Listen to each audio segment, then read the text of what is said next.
Welcome in everyone, this is Sean with MTG808 Jr. Today we're going to be taking a look at a post-rotation deck tech for Green Black Midrange. Getting real excited about the upcoming release of Guilds of Ravnica and the standard rotation that's going to be taking place as it releases. Before we jump into that though, just want to make sure everyone knows about our upcoming plans for our scholarship tournaments this school year.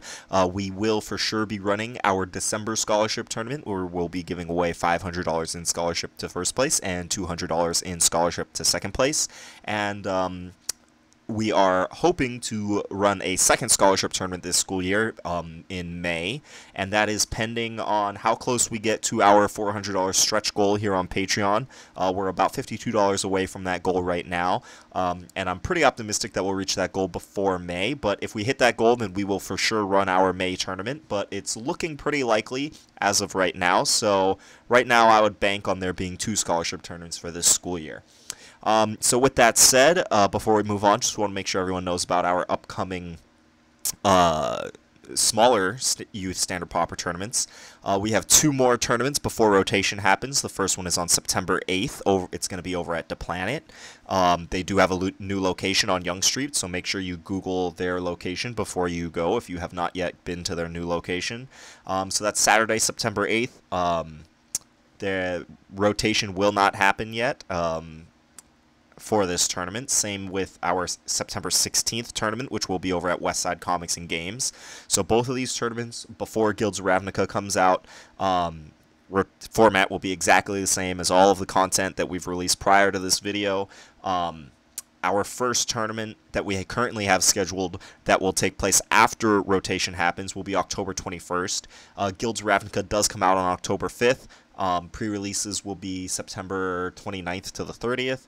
And, you know, once Guilds of Ravnica is released on the 5th, then we will have a brand new standard Pauper format. Kaladesh, 8th Revolt, Amonkhet, and Hour of Devastation will all rotate out, taking with it a huge chunk of the format. You can check out our video on that features all the cards that will be rotating out, or all the significant cards that will be rotating out. If you haven't seen that video, I would highly recommend it. But today we're going to be taking a look at some of the, or at one of the decks that I think will be a good shell moving forward, and I imagine it's going to change a lot once we see some spoilers from Guilds of Ravnica, but just to kind of give you a frame of where the metagame is going to be after rotation happens. Before we jump to that deck list, though, just want to give a little background on this set of Guilds of Ravnica. This is the 3rd time that the Magic storyline is visiting the plane of Ravnica, and if you're unfamiliar with the Ravnica sets, there are basically 10 guilds on Ravnica. Each guild is a 2-color pair, and those guilds are all kind of vying for power in this one big giant city that covers the entire plane of Ravnica. So there's going to be Guilds of Ravnica in October that's going to be released, and then the set after that, I believe it's called Ravnica Allegiances or something like that. Yeah, Ravnica Allegiance. So there's going to be 5 guilds featured in Guilds of Ravnica, and then the last 5 guilds are going to be featured in Ravnica Allegiance. So here we have, we know Celestia or Green-White will be in Guilds of Ravnica, Boros, Red-White, Golgari, Green-Black, Izzet, Blue-Red, and Dimir is Blue-Black. So these 5 color pairs are going to get a really strong boost in power level once this set is released. Usually gold cards, meaning cards that have 2 or more colors in them, are not printed at the common rarity, but because Ravnica is a set that features, you know, it really highlights all these different guilds. I would be very surprised if we did not have common cards printed that are gold common cards that are printed in each of these color pairs. So today's deck is going to be Green-Black, which is Golgari, which will hopefully be getting a little bit of a power boost once Guilds of Ravnica comes out. So I think that this deck that we're going to be looking at today is going to be a good shell moving forward, and then, you know, we'll see as spoilers unfold if cards that get spoiled will fit into this shell. So we will have a text version of the deck list here in the description below, but we're going to be taking a look at the deck here on Magic Online. And this deck is pretty similar to our Green-Black Ramp deck that we did a deck tech on a few months ago. That, surprisingly, I was really surprised, but that deck or that deck tech is actually our second most popular video at the moment, with like 500 something views or something in that ballpark. It's like more than double the average, probably like more than triple the average views that we get on a video. So I'm not sure why that particular video was so popular, but hopefully the people that found that intriguing will also enjoy this video. So a lot of this deck is the same. We do have some big updates from M19. We made that deck tech when Dominaria came out. So M19, we have Elvish Rejuvenator, 3 mana, 1/1. Well, before we get into specific cards, I just want to kind of look at the big picture of this deck first. Basically, we don't have really good top end to really have this be a true ramp deck. So instead of it being a true ramp deck where we're just trying to like play a big giant 7-drop or play an 8 a kicked Baloth Gorger as fast as possible, instead of doing that, we are just trying to like get a lot of mana out, so we're still playing a good number of ramp cards, but we're also just trying to like play a value game. So that's why I still have this labeled Green Black ramp, but this should really be called Green Black Midrange here. Let's go ahead and change that. Boom. Alright, so Green Black Midrange. And this is really just a value deck. So there's tons of cards in this deck that are just trying to like draw a card when they come into play. We've got Dusk Legion Zealot. We've seen this in Red Black Control. It's kind of like one of the cards that kind of lubricates the entire strategy. Elvish Rejuvenator essentially draws a card. The odds that you're going to hit a land in the top 5 cards of your library. This is so that you're going to have a 1/1 creature as well as the land that comes into play. Gravedigger essentially draws your best creature out of your graveyard when it comes into play, and then Rock's Oracle straight up draws a card when it comes into play. Queen's Agent will either draw you a land or let you effectively scry your top card when it comes into play. So there's lots of creatures with enter the battlefield value triggers in this deck, and thanks to that, where the whole game plan of this deck is to just try to outgrind your opponent. You might end the game with a big giant kicked Baloth Gorger, but you'll probably run them out of cards before that happens. So, we are, as I said, we are playing some of the ramp creatures, right? 10 ramp spells here. Elvish Rejuvenator will almost always hit a land. We are only playing 21 lands, but it will almost always hit a land. Land War Elves, if you're playing green in Standard Pauper, there's like a 95% chance that you should be playing Land War Elves. And then Druid of the Cowl, only playing 2 of this because, I would rather play more lands than play more Druid of the Cowl. The old version of this deck was playing 19 lands, and I think that was too few, especially now that Elvish Rejuvenator needs to have land in your top 5 cards. The number of lands in your deck is relevant. So Druid of the Cowl, it's a solid turn 2 play, but also just hitting our land drops naturally is really important too. So only playing 2 Druid of the Cowl. But so we have all these ramp spells to make sure we have tons of mana, right? If we're going to be netting value off of all these creatures that we're playing, we're going to have cards in our hand, which means that we need to have lots of mana to make use of those cards in our hand. We have got a little bit of removal, so we got 4 Moment of Craving and 4 Murder. I think that these 2 cards are just kind of like the backbone of any black deck, especially since the black decks kind of seem to be kind of value-y decks. So one thing to keep in mind when rotations happen, so the card pool, we just went from having 8 sets legal in Standard Pauper to we're going to be having 5, right? This deck is only using cards from 4 sets. So whenever the card pool shrinks, the power level in general of the format goes down. And that means that kind of slower decks kind of are at their best when the other decks aren't really doing insanely powerful things, right? So the general power level of the format goes down, which means that slower cards that are just kind of like cantrips, right, trying to get card advantage, those strategies tend to be at their best in small formats. But, in a deck like that that's trying to just take the game long, playing Moment of Craving, we've talked about this card many times, kill a creature, gain 2 life, exactly what a deck that wants to take the game long, exactly what that deck needs. And then Murder, of course, just 3 mana, kill anything. If you're going to be taking the game long, you got to make sure that you can kill their best threats. Murder does that almost every time, kills any non-hexproof threat. And then the version of this deck that we were playing before was playing Dark Bargain, but I think since we're playing more creatures in this build, like we're playing Dusk Legion Zealot where we weren't playing it in the ramp deck, we're playing Elvish Rejuvenator instead of Grow from the Ashes, so we're playing 27 creatures.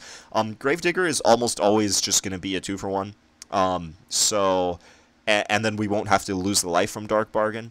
And then, of course, we can always set up the Gravedigger loop, where Gravedigger gets back a Gravedigger, and then you wait till that Gravedigger dies, and then you get back that Gravedigger, and then you just have a loop of chump blockers, or, whatever. Also, Gravedigger getting back a Dusk Legion Zealot means that you're, like, netting 2 cards, or a Rocks Oracle, right? So Gravedigger is just a ton of value in this deck. And then Baloth Gorger is kind of like our big finisher. If playing it on turn 4 is fine, a 4-mana 4/4 is great. Playing it on turn 8 is amazing. They're, a 4-mana or an 8-mana 7/7. That's pretty huge. Queen's Agent. We are trying to take the game long. If there is a deck that's trying to go under us, Queen's Agent will hopefully help us lock up the game. And then it's also just a value card, right? Getting to Explore means you might draw a card, or you're going to get a 4/4 lifelinker, which is huge, and plus a Scry, so you're going to get some value when it comes into play. Adventurous Impulse is great here. 21 lands, 27 creatures, so that's 48 hits in the deck. So Adventurous Impulse is almost never going to miss. Just really adds a bunch of consistency to the deck. I am going to take a look at an updated version of Blue Black Control. Hopefully that video will come out in the next couple days or weeks. But what I said in the rotation video, where I looked at all the cards that are rotating out, is that the cards that Blue Black Control is losing means that deck is going to become a lot less consistent. This deck is playing a similar game plan. It doesn't have as strong of an end game because it doesn't have an infinite loop with Wander in Death, or Soul Salvage rather, and Salvager of Secrets. But all the value creatures that this deck is playing, you don't need an infinite loop of card advantage to end the game. You just need to kind of have more card advantage than your opponent does. And so this deck does that, and I think it does it a little more consistently because you have stuff like Adventurous Impulse. You get to play Dusk Legion Zealot early, Rejuvenator to really just help smooth things out. So, yeah. One thing that I am a little concerned about is this deck's mana base. It is very heavily green. Right, you want to play Llanowar Elves on 1, you need Adventurous Impulse on 1, but then your 2-drops are all black, so there's like a weird split on the mana. I had Evolving Wilds in the slot here as the last 2 cards to kind of make sure that we had enough green sources and black sources. Oh, and Murder is double black, so that's kind of tough on the mana base. So these might be better as just like 1 more Swamp and 1 more Forest. I had Evolving Wilds, but I realized that Evolving Wilds is a huge non-bow with Elvish Rejuvenator, right? Elvish Rejuvenator, you can take any land, so you can get Evolving Wilds, but then it puts it in the play tapped, which means that you won't be able to fetch with Evolving Wilds until the following turn, and then Evolving Wild puts it in play tapped again. So because I'm playing Elvish Rejuvenator, I didn't want to play Evolving Wilds, but I still wanted to have like some more lands that could, make either color of mana. It could just be bad. I've never had a deck that wanted to play Unknown Shores, there's lots of different lands over the years that have basically had this effect. I've never wanted to put them in any sort of deck at all, so this could be wrong. Let me know what you think if you do get to try the deck out. But yeah, so basically this deck is just all about playing to the board and drawing a bunch of cards, and it seems like a ton of fun. Very similar to, the kind of black-red control, blue-black control that we've been seeing. This one is playing to the board a little bit more instead of trying to play the control game. Like, you still have some control elements, but you're just playing to the board to get your card advantage. So this deck will probably have a really bad control matchup, especially against the blue decks, because Essence Scatter and Cancel are just such beatings against, your Gravedigger, Rocks Oracle game plan. So in the sideboard, we have a lot of slots here dedicated to the control matchup. Basically 4 Duress to get those counterspells out of their hand. We've got 3 Caligo Skin Witches, just to add threat density, right? And then since you know, you can pay 6 mana when it comes into play, you mind rot them. Basically, they have to discard 2 cards. A control deck will almost always have 2 cards in their hand, you know, by turn 6. So this guy is going to be great. Hopefully get the last 2 cards out of their hand. If they do counter it, then it's whatever. It's a creature, so you can get it back with Gravedigger. Although if control is really a huge issue, which it might be, we probably want more copies of Soul Salvage in the sideboard. I thought about main decking some copies of Soul Salvage, but I really didn't want to add too many more non-creature, non-land spells or slots to the deck, just to maximize Adventurous Impulse.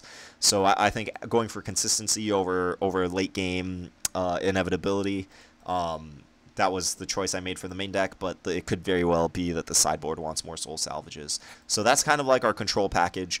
Queen's Agent, if we're playing against another fast deck, or, you know, fast decks, Fungal Infection is really good against them. Queen's Agent gives us a little more lifelink.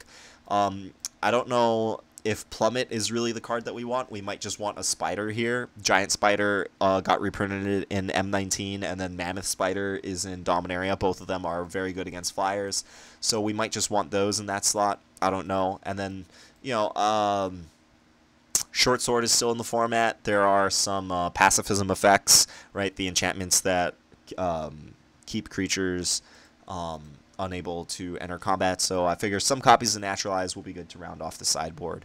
But, you know, I by no means do I think that this is, you know, how the deck is going to move forward, especially once Ravnica comes out. As I said, there's probably going to be some real sweet gold cards that are going to be very powerful, that are going to be in green black, so we'll probably...